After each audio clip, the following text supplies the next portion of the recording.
नमस्कार दोस्तों, स्वागत है आप सभी का ऑनलाइन अड्डा फॉर शी चैंपियन का। फिर से दोस्तों आप सभी के बीच आज 69,000 को लेकर 69,000 में इस वक्त दोस्तों सबसे ज़्यादा गर्म कोई मुद्दा है तो वो है दोस्तों एमआरसी का ओवरलैपिंग का। ठीक है, चयन सूची आ गई, चयन सूची आने के बाद में काउंसलिंग के लिए गए, वहाँ पे रोक लग गई है। अब रोक के बाद से दोस्तों सबसे ज़्यादा गर्म हो चुका है एमआरसी मुद्दा।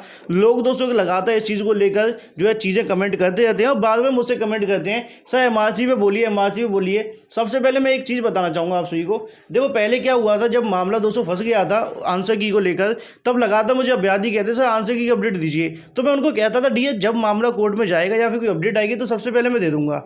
जब आई तो मैंने उसकी लगातार आपको अपडेट दी।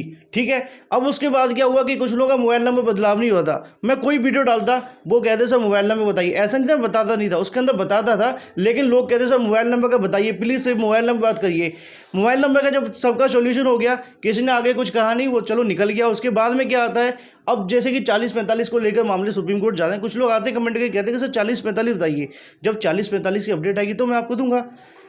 अब मुद्दा है एमआरसी ओवरलैपिंग का। ठीक है, ओवरलैपिंग का मामला कोर्ट में गया, मैंने आपको जानकारी दी। ईडब्ल्यूएस का मामला कोर्ट में गया, मैंने आपको जानकारी दी। अब आती है एमआरसी की बात।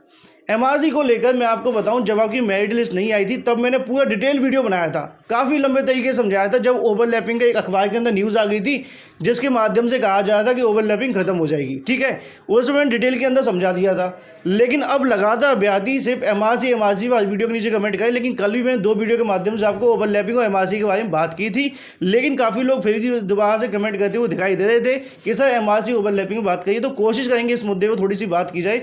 तो वीडियो को लाइक एंड शेयर करना बिल्कुल ना भूलना, साथ में चैनल को सब्सक्राइब कर लें, बेल आइकन को दबा लें, जैसे कि आप सभी को लेटेस्ट वीडियोस के नोटिफिकेशन मिलते हैं। फर्स्ट ऑफ ऑल मैं आपको चीज़ें बताना चाहता हूँ। ऑनलाइन अड्डा फॉर शी चैनल हमेशा दोस्तों आपको चीज़ें प्रोवाइड करता है, डीएनए ऑथेंटिक होती हैं, जानकारी हमारी दी जाती है, क्योंकि हम किसी से ना तो चंदा ले हैं कि भाई हमें इससे डर है कि उसका डर है, इसका नहीं है। सिर्फ आपको जानकारी के तौर पे चीज़ों को समझाया जाएगा, चाहे किसी भी मैटर को लेकर हो। ठीक है, सबसे पहली बात मैं आपको बताऊँ ओवरलैपिंग को लेकर कि ओवरलैपिंग हुई है कि नहीं हुई है। लगातार अभ्यर्थी मुझे कमेंट करके पूछ रहे हैं, मेरा जवाब एक ही है शुरू से लेकर अभी तक कि जब तक पूरी लिस्ट नहीं आ जाती है, या तो मदर लिस्ट आए डिस्ट्रिक्ट की, तो हमें पता चल पाए कितने लोग कहाँ पे कितने पास हुए, ओबीसी कितने के, एससी कितने के और साथ में जनरल के कितने हैं। ठीक है, अब बिना इसके पता किए आपको बता दिया जाए भाई ओवरलैपिंग नहीं हुई है, तो कहीं ना कहीं ये तो दोस्तों दूसरा ही काम हो गया ना। तो सबसे महत्वपूर्ण चीज़ होती है लिस्ट आना, लेकिन अभी तक कोई लिस्ट तो ऐसी आई नहीं है। जो चयन सूची आई थी उसके अंदर ओवरलैपिंग के बारे में पता नहीं चल पाया, क्योंकि वहाँ पर ना तो वर्ग था और ना ही गुणांक था। मैंने स्टार्टिंग में बताया था कि अगर उसके अंदर हो जाता तो अभ्यर्थी को बहुत सारे के डाउट क्लियर हो जाते। ठीक है, तो इसी चीज़ को लेकर सोशल मीडिया बहुत ज़्यादा विवाद जारी है। कुछ लोग कोर्ट जा रहे हैं। अब सवाल उठता है, मुझसे लोग पूछते हैं कि सर कुछ लोग ओवरलैपिंग पे जा रहे हैं, कुछ लोग अगर बात करें एमआरसी पे जाते हैं। कोर्ट कोई भी जा सकता है, सबके अपने अपने अधिकार हैं। हम तो सिर्फ आपको जानकारी दे रहे हैं कि कोई जाना चाह रहा है किसी चीज़ को लेकर, तो हम तो आपको जानकारी देंगे ना डियर। अब कोई अगर एमआरसी पे जा रहा है तो एमआरसी पे क्यों जा रहा है, हो सकता है उनके पास कोई साक्ष्य होंगे। कोई ओवरलैपिंग पे गया है तो वो उसके लिए गया होगा, कोई ईडब्ल्यूएस पे गया है उसके लिए गया होगा। लेकिन मैं तो आपको सारी चीज़ें बताऊंगा, हम तो आपको इन्फॉर्मेशन प्रोवाइड करेंगे, है ना। तो अब यहाँ पे हम बात करते हैं कि ओवरलैपिंग हुई है कि नहीं हुई है। पहली चीज़ मेरी तरफ से मैं आपको बताना चाहूँगा, एमआरसी के बारे में समझना चाहते हो, ओवरलैपिंग के बारे में समझना चाहते हो, जनरल ओबीसी एससी कितने अभ्यर्थी चयनित हुए हैं इसके बारे में समझना चाहते हो, तो इस पर कोई अंदाज़ा लगाने से सिर्फ और सिर्फ इतना पता चल सकता है कि जब तक कोई लिस्ट नहीं आ जाती, इसके अंदर गुणांक और वर्ग नहीं होंगे, मैं तो क्या कोई भी आपको जवाब नहीं दे सकता इस मुद्दे को लेकर।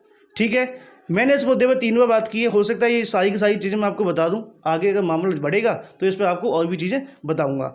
लेकिन सबसे पहले बात करूंगा ओवरलैपिंग मुद्दे को लेकर, ओवरलैपिंग हुई है कि नहीं हुई है। उसके बाद दोस्तों हम आएंगे एमआरसी को लेकर। ठीक है, तो पहले यहाँ पे ओवरलैपिंग मुद्दे के बारे में हम बात करें। दोस्तों कन्नौज का आप सभी के सामने देखने के लिए मिल रहा है एक लिस्ट है, जहाँ पे बाहर चस्पा की गई थी, चिपकाई गई थी। उसके ऊपर दोस्तों क्या क्या लिखा हुआ था वो मैं आपको बताऊंगा पहले। ठीक है, यहाँ पे अगर आप देखेंगे दोस्तों इसके डाटा को मैं आपको जल्दी से बता देना चाहता हूँ। ओबीसी के बारे में बात कर लेते हैं। पहले दिन 359 लोगों को बुलाया गया था। उसके दूसरे दिन दोस्तों अगर बात करें काउंसलिंग के लिए 307 लोगों को बुलाया गया। नंबर ऑफ कैंडिडेट यहाँ पे 666 देखने के लिए मिले। लेकिन उससे पहले मैं आपको एक और चीज़ बता दूँ, यहाँ टोटल जो वैकेंसी थी कन्नौज के अंदर 1500 वैकेंसी देखने के लिए मिली थी। ठीक है, अब यहाँ बात करें दोस्तों अनरिजर्व कैटेगरी की, यहाँ पर चीज़ें आपको देखने को मिलेंगी। लेकिन मैं और भी आपको यहाँ समझा देना चाहता हूँ जिससे कि आपको कोई दिक्कत नहीं देखने को मिलेगी। ओबीसी वालों की 666 लोगों को यहाँ पे बुलाया गया था काउंसलिंग के लिए। अगर हम 69,000 पदों पे ना जाएं, क्योंकि मैंने आपको कहा जब तक लिस्ट आएगी लिस्ट के बाद ही हम बात करेंगे, 69,000 पदों को एक बार हटा देते हैं। या नंबर ऑफ जो वैकेंसी 1500 थी, ठीक है, अगर 1500 में से आप निकालते हैं ओबीसी का 27% रिजर्वेशन, तो लगभग 405 सीटें आपको देखने को मिल जाएंगी। एससी का आप निकाल दोगे 1500 के अंदर से, तो 1500 का निकालोगे 315 के समथिंग आएगा। एक बार कैलकुलेशन कर लेना है ना, लेकर के बैठना, ठीक है। और एसटी की यहाँ बात करें तो 30 सीटें आपको यहाँ पर देखने को मिलेंगी। टोटल 200 अगर आप निकालोगे तो आपके सामने देखने को मिल जाए अनरिजर्व की जो कैटेगरी की सीटें होंगी 750 होंगी। अब उस अनरिजर्व 750 के अंदर पीएच वाले आएंगे, फ्रीडम फाइटर वाले भी आएंगे, है ना, एक्स सर्विसमैन वाले भी आ जाएंगे, अनरिजर्व के अंदर ही आ जाते हैं। सारी सीटें वहीं से निकलती हैं, क्योंकि 750 सीटें तो इनकी आ गई। अगर बात करें ओबीसी की, एससी की, एसटी की, बाकी जो बची मैंने आप सभी को बता दी है। अब ये तो डाटा दोस्तों आप सभी को बताइए, कोई दिक्कत नहीं होगी, मुझे ऐसी उम्मीद है। अब यहाँ पर दोस्तों एक सवाल और देखने के लिए अब यहाँ पे चीज़ों को आप समझें कि 1500 सीटों में अगर देखा जाए तो ओबीसी के चयनित अभ्यर्थी हुए हैं वो 666 हुए हैं, जो यहाँ इस लिस्ट के अंदर लिखा हुआ नीचे दोस्तों सिग्नेचर वगैरह आपको देखने को मिल रहे होंगे।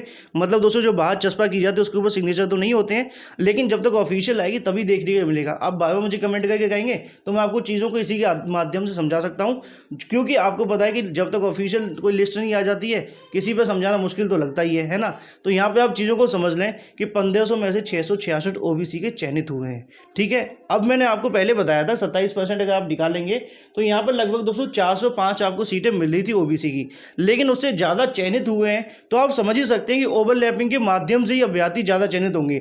अगर ओवरलैपिंग नहीं होती तो सिर्फ 405 अभ्यर्थी ही चयनित होते, ठीक है। जिनके मन में ऐसा डाउट है कि हुई है कि नहीं हुई है, बस मैं इसके माध्यम से आपको समझा रहा हूँ, बाकी आपको बस लिस्ट आने पर ही पता चलेगा, ठीक है।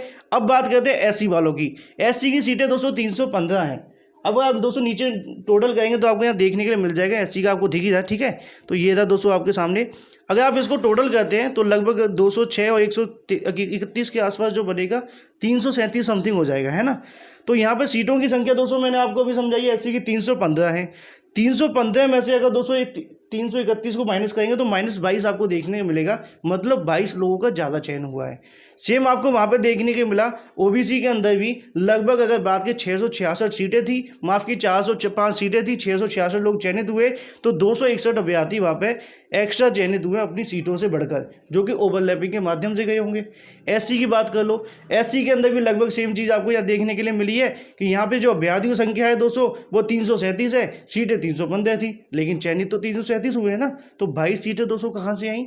ओवरलैपिंग के माध्यम से। तो चीज़ें दोस्तों आपको समझ। अब पहले नंबर पर दोस्तों आ जाता है जनरल वालों को लेकर, है ना। उसके अंदर बात करें यूआर पे मात्र सिर्फ दोस्तों अगर बात करें 467 अभ्यर्थी चयनित हुए जनरल के, जो कि आपके सामने लिखे, टोटल करके देख लेना 269, अगर आप जोड़ेंगे 198 तो इतना ही देखने के लिए मिलेगा, है ना। तो ऐसे में अगर देखा जाए तो एक परसेंटेज निकाल सकते हैं, आई थिंक 31% के आसपास अनरिजर्व कैटेगरी की सीटों पर जो चयनित हुए वो जनरल वाले हैं, ठीक है। बाकी सारी की सारी जो सीटें आपको देखने के लिए मिल रही हैं उसके अंदर रिजर्वेशन लगभग 50 का था, लेकिन फिर भी 70% रिजर्व कैटेगरी के अभ्यर्थी इसके अंदर चयनित हुए हैं। तो इस आंकड़े को देखा जाए, अगर इस आंकड़े को समझा जाए तो मेरे हिसाब से तो आप समझ ही सकते हैं कि यहाँ पे ओवरलैपिंग के माध्यम से 20% अभ्यर्थी आगे आए हैं। अब सोशल मीडिया पर चीज़ें क्या चल रही हैं ये तो आप सभी के सामने है ही है। लोग दोस्तों अपने अपने तरीके से चीज़ों को रिप्रेजेंट कर रहे हैं, ये भी आपके सामने है। तो दोस्तों अगर इस पत्ते को आप देखेंगे तो मैं इसको टेलीग्राम पे शेयर कर दूंगा, कम्युनिटी में शेयर कर दूंगा, लेकिन इसके माध्यम से ऐसा देखने के लिए मिल रहा है कि ओवरलैपिंग हुई है, ठीक है। अब ऐसे बहुत सारे अभ्यर्थी अपने अपने दोस्तों सुझाव दे सकते हैं, लेकिन सबसे बड़ा सवाल आता है, आपको याद होगा कि मैंने जब दोस्तों सेफ गुडांग का वीडियो बनाया था उसके अंदर मैंने ये कहा था कि अगर ओवरलैपिंग नहीं होती है तो जो जनरल का गुणांक होगा ना, जो जनरल का कैंडिडेट पास हुआ है यहाँ पर 67 के आसपास, वो 263 में ही पास हो जाता है, और ओबीसी वाला लगभग अगर बात करें 72 के ऊपर चला जाता। अभी एमआरसी की बात नहीं कर रहा हूँ, ओवरलैपिंग पे कर रहा हूँ, ठीक है। तो अगर ओबीसी का जो गुणांक था 72-73 भी जा सकता था और काफ़ी नीचे आ जाता, और कई बार यूपीपीएससी की भर्तियों में ऐसा देखने के लिए भी मिला है। अगर आपको याद नहीं तो इसमें वीडियो बना करके आपको बता दूंगा। तो अगर इस केस के अंदर देखा जाए तो ओवरलैपिंग हुई है इस नोट के माध्यम से, मेरी तरफ से नहीं, मैं आपको वही चीज़ें बताता हूँ जो सत्य होती हैं और जो ऑथेंटिक होती हैं। ओवरलैपिंग को लेकर मुझे उम्मीद है कि आप क्लियर हो गए होंगे। बाकी अगर आप लोग किसी डिस्ट्रिक्ट में काउंसलिंग कराने गए थे, वहाँ की मदर लिस्ट लेकर के आए हैं, तो मुझे दोस्तों फेसबुक के माध्यम से भेज सकते हो। मैंने अपनी आईडी का लिंक वीडियो की डिस्क्रिप्शन में दिया है, वहाँ से आप मुझे भेजिए, और भी चीज़ें होंगी उनको एनालाइज करके मैं आपको बता दूंगा। ओवरलैपिंग को लेकर क्लियर कर दिया है। अब इसके बाद में हुई है कि नहीं हुई है आप लोग अंदाजे लगा सकते हैं। दूसरा सबसे बड़ा सवाल है कि एमआरसी के बारे में काफ़ी लोगों का ऐसा कहना है कि सर एमआरसी की वजह से अभ्यर्थियों को नुकसान हुआ है कि नहीं हुआ है। पहली चीज़ मैं आपको बताऊं, जो लोग एमआरसी को लेकर कोर्ट जा रहे हैं ना, अगर सत्य पूछा जाए, आप उनकी बातों को भी सुने, तो उनका भी ऐसा कहना है कि एमआरसी के बारे में वो जानना चाहते हैं कि एमआरसी की वजह से कितने अभ्यर्थियों को नुकसान हुआ है तो कितनों का हुआ है, कितने गुणांक वाले का हुआ है, किस तरीके से एमआरसी लागू की गई है, ये चीज़ें जानने के लिए किया गया है ना। तो जो कोर्ट जाना चाहते हैं उनको भी नहीं पता है कि कितना नुकसान हुआ है कि नहीं हुआ है, ठीक है। अब सवाल एक यहाँ पे और देखने के लिए मिल जाता है, मैं आपको बताना चाहूँगा कि एमआरसी है क्या है। काफ़ी लोगों को मैंने बताया हुआ है, एक लाइन में बताना चाहूँगा। जो हाई मेरिटोरियस होते हैं, जो 72-73 गुणांक लेकर के आते हैं, जनरल की कैटेगरी पर सेलेक्ट होते हैं, लेकिन फिर भी उनको होम डिस्ट्रिक्ट नहीं मिलता है, तो कोर्ट की तरफ से कहा गया कि इनको होम डिस्ट्रिक्ट दिया जाए। अगर जनरल पे नहीं हो पा रहा है, मतलब अनरिजर्व की सीटों पर नहीं हो रहा है, वो जनरल गुणांक से ऊपर जा रहे हैं, तो उनको उनकी कैटेगरी के अंदर से सीटें दे दी जाएँ। अब सवाल काफ़ी लोगों के मन में ये आता है कि सर अब वो ओबीसी में से आएंगे तो अनरिजर्व की जो सीट रहेगी उसका क्या होगा।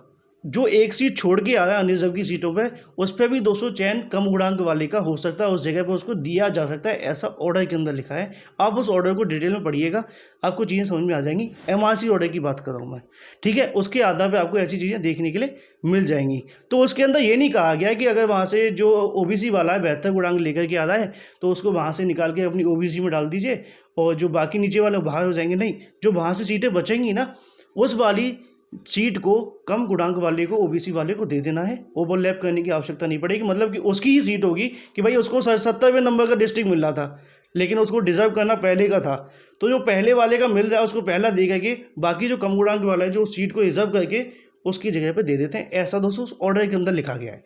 अब 69,000 के अंदर किस तरीके से फॉलो किया है, क्या इम्प्लीमेंट किया गया है, विशेषज्ञों की माने कुछ लोगों से मैंने जानकारी लेने की कोशिश की है, पूछने की कोशिश की है। सबकी अपनी अपनी 200 राय हैं। सबका कहना है कि इसके अंदर रूल्स एंड रेगुलेशन का पूरा फॉलो किया गया है। मैंने कई लोगों से पूछा, ऐसा नहीं है कि मैं सिर्फ दोस्तों आपसी को ऐसे ही बता रहा हूँ, मैंने जानकारी ली है तो उनकी तरफ से कहा गया कि इसके अंदर आरक्षण को फॉलो किया गया है।